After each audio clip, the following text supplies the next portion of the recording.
Warga Jalan Berantas, Kota Tegal, Jawa Tengah, geger saat menemukan jasad Sumiati, warga Bulakaba, Brebes, yang penuh luka dan bersimbah darah di depan rumah kos. Salah seorang warga yang menemukan jasad wanita berumur 20 tahun tersebut pun berteriak minta tolong warga lainnya.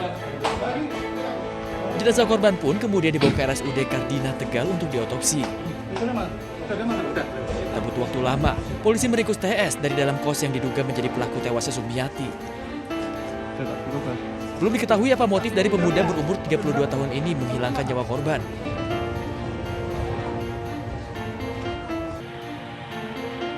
Hingga Rabu malam, sejumlah polisi masih melakukan olah TKP dan menyelidiki kasus ini dengan menyita rekaman CCTV di rumah kos tersebut sebagai barang bukti. Sementara pelaku dan sejumlah saksi termasuk pemilik kos masih dimintai keterangan polisi. Dari Tegal, Jawa Tengah, Yudibar, Ayus melaporkan.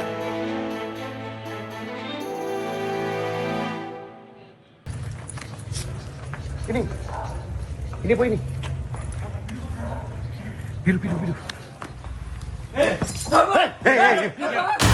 Inilah detik-detik penangkapan tersangka RS, satu dari 15 pelaku penculikan dan pembunuhan terhadap Muhammad Ilham Pradipta. Petugas gabungan menggerebek rumah tersangka RS di Canisari, Semarang, Jawa Tengah. Namun, saat tiba di lokasi, polisi tidak menemukan keberadaan RS. Tim gabungan akhirnya mengejar keberadaan RS di tempat persembunyiannya di Desa Sendang Rejo, Nyatnyono, Kabupaten Semarang, Jawa Tengah pada 24 Agustus 2025. Tersangka RS pun tak berkutik soal bertemu petugas. RS diketahui berperan menyediakan tim pemantau yang mengikuti kegiatan korban serta menyiapkan tim informasi teknologi. Saat ini, RS dan ke-14 pelaku lainnya tengah menjalani pemeriksaan intensif di Subdit Jatanras Polda Metro Jaya.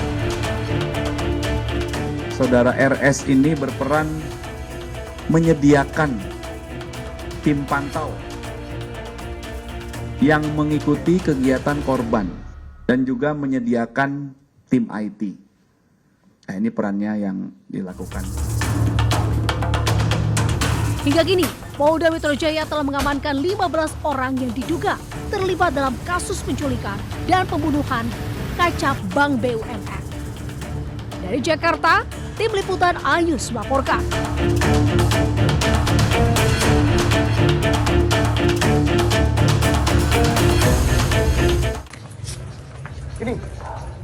Ini apa ini? Biru. Inilah detik-detik penangkapan tersangka RS, satu dari 15 pelaku penculikan dan pembunuhan terhadap Muhammad Ilham Pradipta.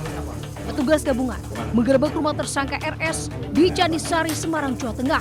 Namun, saat tiba di lokasi, polisi tidak menemukan keberadaan RS. Tim gabungan akhirnya mengejar keberadaan RS di tempat persembunyiannya di Desa Sendang Rejo, Nyatnyono, Kabupaten Semarang, Jawa Tengah pada 24 Agustus 2025. Tersangka RS pun tak berkutik soal bertemu petugas. RS diketahui berperan menyediakan tim pemantau yang mengikuti kegiatan korban serta menyiapkan tim informasi teknologi. Saat ini, RS dan ke-14 pelaku lainnya tengah menjalani pemeriksaan intensif di Subdit Jatanras Polda Metro Jaya.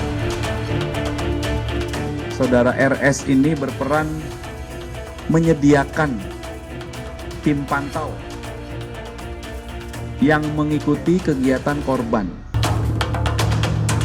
Hingga kini, Polda Metro Jaya telah mengamankan 15 orang yang diduga terlibat dalam kasus penculikan dan pembunuhan kacap Bank BUMN.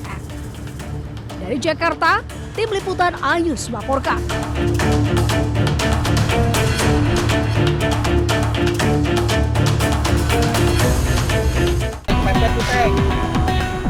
Pepet depan.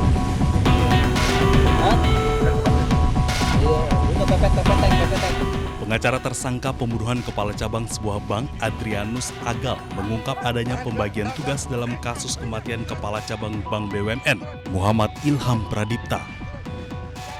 Adrianus menyebut ada 3 klaster dalam aksi kejahatan yang menewaskan kepala cabang tersebut.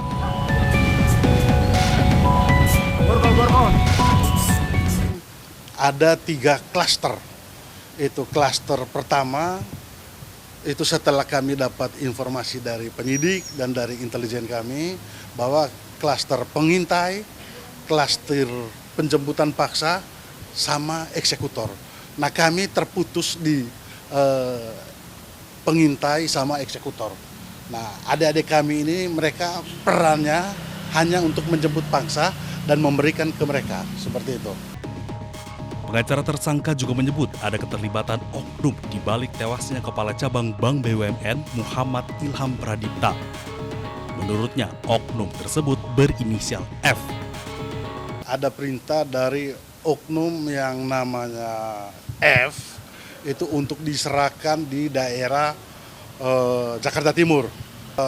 Berapa jam setelah itu mereka dipanggil lagi untuk mengantar pulang si korban. Nah, pada saat waktu ketemu lagi, disitulah bahwa mereka melihat korban ini sudah tidak bernyawa lagi. Tapi yang menjadi catatan kami di sini, pada saat mereka mengantar itu, mereka juga dalam tekanan. Jasad Kepala Cabang BUMN Ilham Pradipta ditemukan di Desa Nagasari, Kabupaten Bekasi, Jawa Barat. Polisi telah menangkap 15 orang dalam kasus ini. Keluarga korban berharap para pelaku dihukum dengan maksimal. Dari Jakarta, Tim Liputan iNews melaporkan.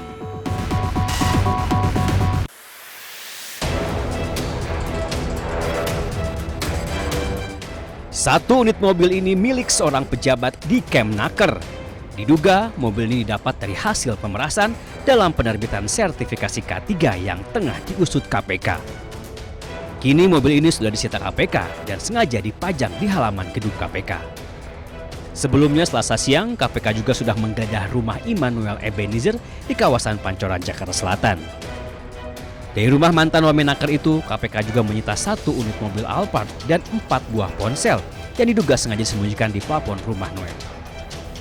Rencananya KPK akan segera membuka isi ponsel itu untuk menelusuri dugaan pemerasan pengurusan sertifikat keselamatan dan kesehatan kerja atau K3 di Kementerian Ketenagakerjaan. Kini penyidik tengah menelusuri jejak 3 mobil mewah milik Noel. 3 mobil itu meledak raib usai dirinya terkena OTT KPK.